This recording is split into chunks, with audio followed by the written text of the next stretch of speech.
Hi everyone, welcome back to the channel.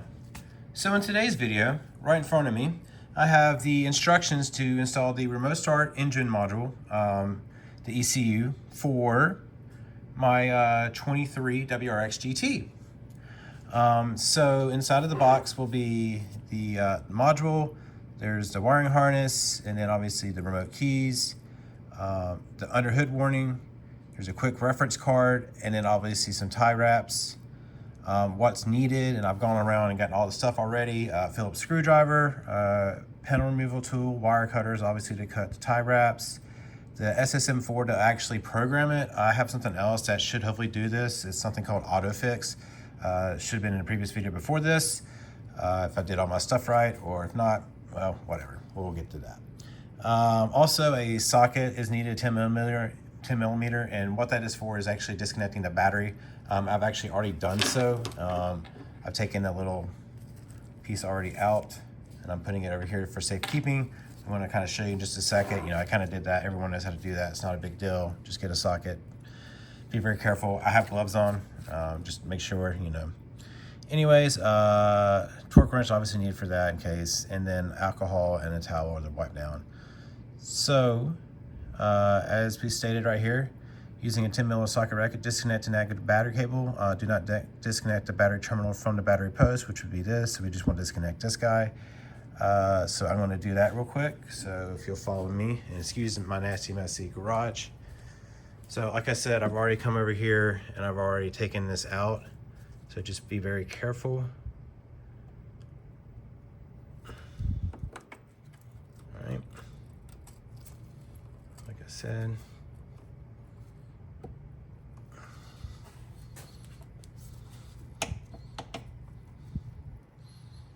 Put it that way, and it shouldn't hopefully interact or touch with anything. All right,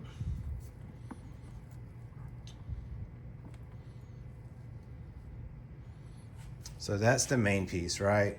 I just needed to kind of move that out to the side. That's now done. Shouldn't have any issues with that, right? All right, cool. Going forward, I'm going to now have to go to the driver's side. Not the driver's side, excuse me, the passenger side to finish this up. We're going to open the glove box. I'm going to come down here and I'm going to press these inwards to pull those out, pull that out. Then we're going to pop this out, which I've done previous when I did something earlier. I think my navigation. And then there's apparently 7 screws. So I'll have to do that and remove that inner cover. And then if I come down here, this is where I need to then place this. So then obviously use alcohol and clean cloth and rub that down, put that on there, strap it down. And then this is where I go and find the prearranged wires and stuff. So not to get too far ahead of myself, give me a moment while I kind of get everything kind of ready to go to number 2 here, and we'll go from there.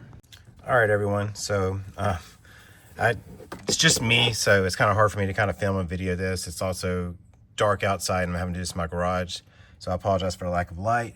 But basically this guy right here, I just kind of pushed this inwards and pushed this guy right here inwards, and then I undid this from there, and it literally kind of fell out. As you can see, that connects like this back into this right there. Hopefully you can see that now with my light off my head. I need to get my other flashlight just in case I need to show you some more stuff. So yeah, it kind of connects like that, and then we just put it back on. I hope I did snap something, but it is what it is. It's all right. You heard it here first, breaking shit like always. Not a big deal. All right, so give me another moment. Let me get my other flashlight so I can get more bright light in here, and then we'll kind of go from here, because what I need to do next is, I think this is the piece that needs to be removed. So I need to remove this guy first and then remove this. So give me one moment. All right, everyone, I'm back. Got my little panel tool. As you can see, this is probably left open before I did something earlier. But basically, you just got to pull this off. And then this should come down here too as well. Yep. So pretty simple. Pretty sure I just lost one of these blue pieces. So give me a moment. I'm gonna put this over here. I'll put the blue piece with there, put that back with that. Get myself organized, make sure I don't screw up this install. Oh, looky there. Blue piece. Blue piece. It's in there. We know it's in there. We're good. All right. So now that I've done that, so I try to carefully remove it, but I might have screwed up. That's fine. Figure D. So using the panel tool, that's CD. So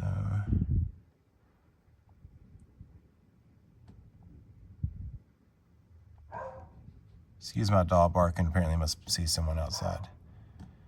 So we're gonna right corner. There's some pressure clips. Pull forward. All right, give me just 1 second to kind of look into this. I think this is it. I think there's some pressure clips here, and I just need to get a better grip. So give me a second here. All right, so this actually makes more sense now.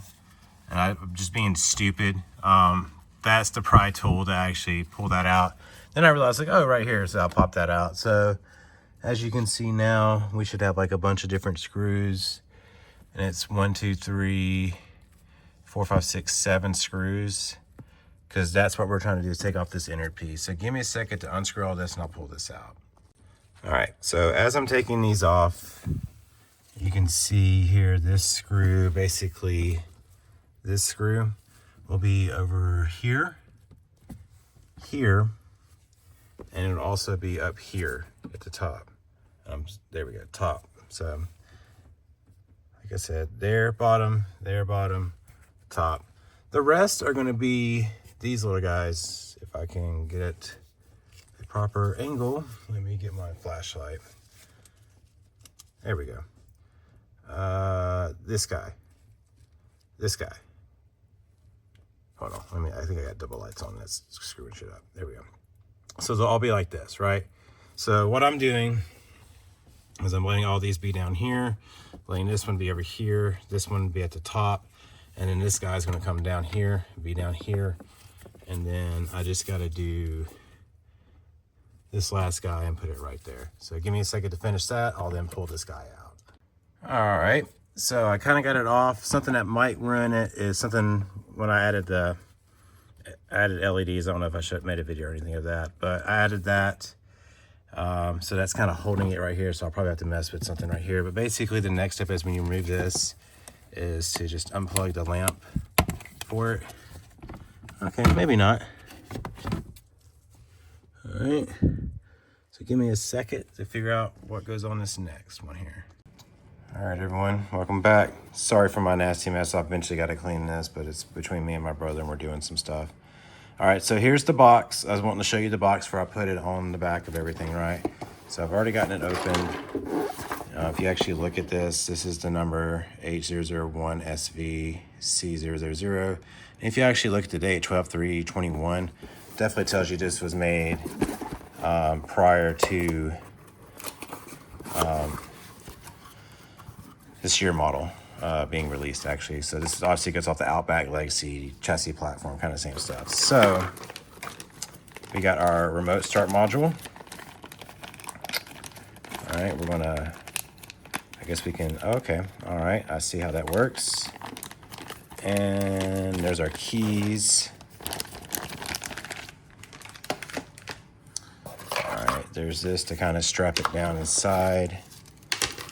This is the adapter. I just dropped a bunch of those. All right. 2022 WRX harness. And then obviously the reference guide.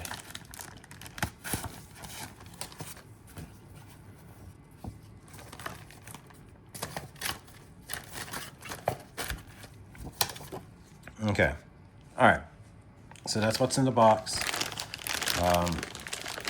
Basically, we're gonna take this guy, I guess how it's supposed to fit in there. I gotta unplug this, slap this in and slap this in. So give me a moment. I'm just going to do that. I mean, there's no need for me to kind of show you how to do that.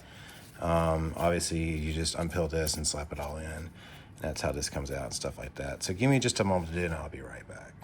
So as I figured, I kind of accidentally pulled that off. Not a big deal. Hopefully I should be able to snap that back in or get some adhesive for it. So this is kind of what you're supposed to do. Peel off all the little adhesive covers, snap it down for about 30 seconds, and then throw a zip tie on it. Next part is for me to going into and see if I can get a good angle right up here. So I got to go up here and cut this shit out. And I think undo this as well. Probably pop that out temporarily. So give me a moment to kind of do that, and I'll tell you how I do all that. And that's where the adapter kind of comes in for this and stuff.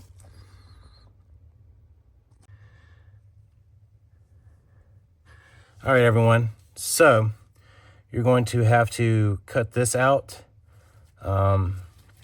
Basically, this is all knotted up in here, like over here. And I'm hoping you can see that. Yeah, over here. And you got to get it all pulled out here. And then here's the adapter. Kind of goes in reverse. And then there's that piece. So give me just a moment, and we'll kind of go from here. Let me figure out what else I need to do. I'm almost getting close to being done. Basically, kind of reversing it and putting it all back together. Okay, so you're going to actually need to take this piece off of this piece and plug it in. If you look, this all loops around together and connects. So that's how the adapter works. So this is by design. As I'm going through and slowly reading this, it's now making sense, right? I'm going to eventually do this on my cross track. So hopefully on my cross track, I can do it speedier. All right, so next is basically plug it into the module, and then I go back through, and I'm going to come up here and I'm going to tighten all this up, and that's what the zip ties are for. So give me a second to kind of get it all tightened up, buttoned up. All right, everyone. So this is it mounted, zip tied back up in here. All I got to do now is connect this and then reverse the order. There's really not a need for me to kind of show that, because obviously you're just throwing the bracket back in there, screwing the screws back in. So give me a moment. I'll get this finished, and then I'll go from there. I think we'll then have to jump to the programming. Okay, so hopefully the stuff I was doing before got recorded. It seems like I might have ran out of storage and didn't realize it. Anyway, it's got this on. You go from the bottom to the top. Get something that's a little bit thicker, because I was trying with this cobalt one and it just wasn't working. So I got a thicker one, and that seems to work. So next is just to reverse and put everything back in, and then we'll go from there. So give me one more moment. All right, everyone. I've put all the connections back together. I did have a little piece on the inside, the little side by the door. It kind of broke, that little blue piece, the piece that connects that. I'm gonna look at trying to fix that, so I haven't put that back. I did put this back together. If you did notice, well, I didn't show you earlier, but when I was trying to take it off, I did kind of get a spark, so that's why you see it's a little black right there. Hopefully that doesn't screw anything up. I think it should be all right. So next we'll be coming down here. So start the vehicle at least one time with an access key prior to activating remote engine start. This is required to allow the electronic system to resynchronize. All right, if the vehicle is running via access key, verify the instrument cluster airbag light turns off if the airbag light remains on. So give me a moment to kind of check all this stuff, and I'll be right back. All right, I'm about to start the vehicle for the first time.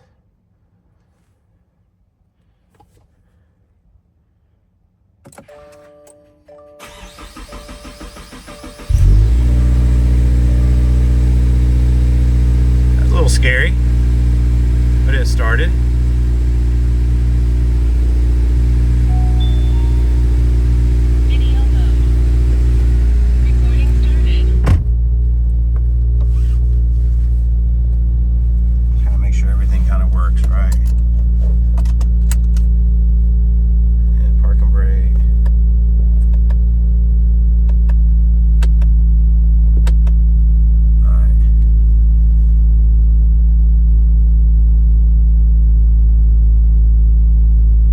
So next is refer to honest menu to reset the power windows,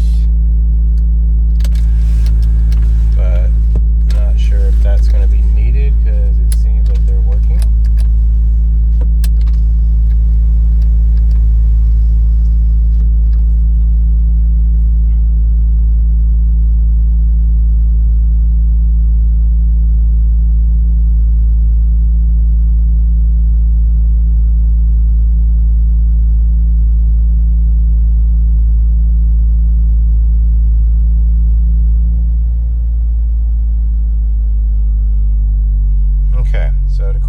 up. Next is basically to register, or not register, to register the system with the SSM4 module, but I have my auto fix. So give me a moment to get this kind of set up and get into the system on that, and we'll go from there. All right, everyone. So where we've left off on the video, at the time, I did not have the right device. This in front of me is what we need. This is the same thing that the other device had. The other one was an AutoFix IAM1. No, sorry, the other one was AutoFix Lite, or D1 Lite, excuse me, and then this one is a AutoFix IAM1. So plug this into the OBD2. You come down here and you connect to that here. It'll obviously read it. There'll be a connection and stuff like that, right? Then if I remember correctly, I wrote down everything. So you basically want to go into programming. What is programming? Let me see.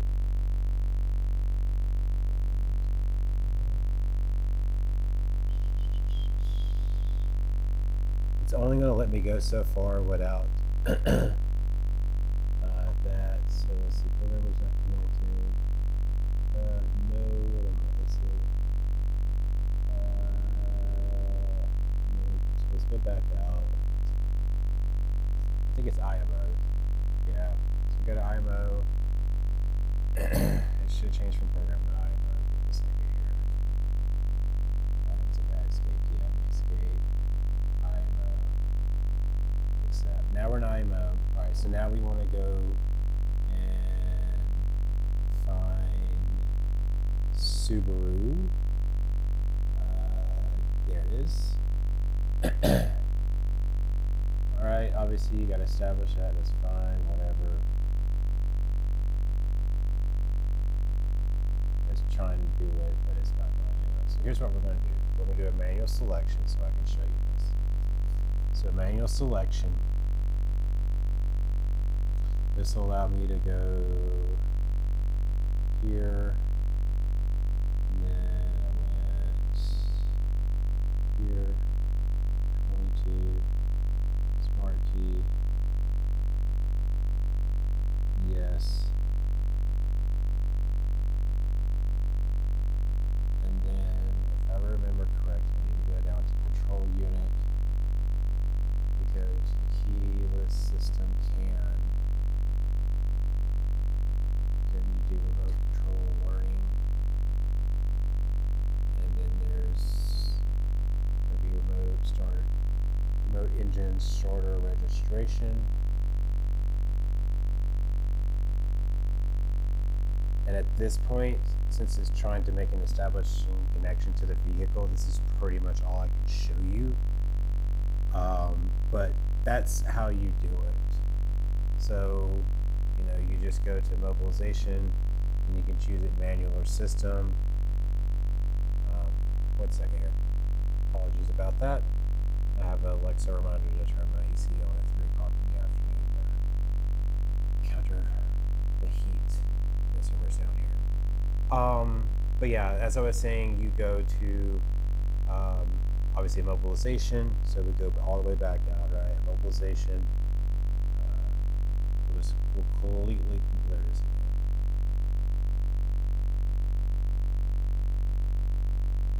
So mobilization, manual. It's going to do its thing. You're going to select Asia from where the car is. We're going to go find the WRX 22 Plus Smart Key. And yes. And then it should be control unit, keyless system CAN. And then there's remote control learning, remote engine start registration. And like I said, this is where it's going to stop. And you can't do anything, or I can't do anything more because I've already registered this. If you want to see the full process, it's on the previous video before this where I did my cross track. I screwed up. I did the WRX first, but then when I got the AutoFix one, IAM1 in, basically I didn't record me doing it, and so then I did the cross track like a week later. So it's on that video. It's the same process. I just kind of want to show this on this video so that way you kind of have something to refer to. That way you may not have to really go back and forth. But if you want to see a real video, then you can on the previous video before. So with that being said, that's basically it for this edition of All-Wheel Drive Adventures TV.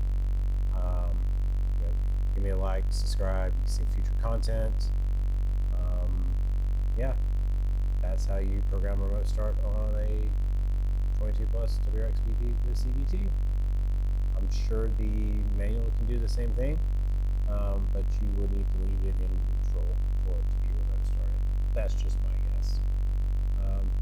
Who knows? If you want to try it, try it. If you have any comments, feel free to leave them below. Ask questions. Tell me stuff I did wrong. It's all good. Until the next one, Subi out.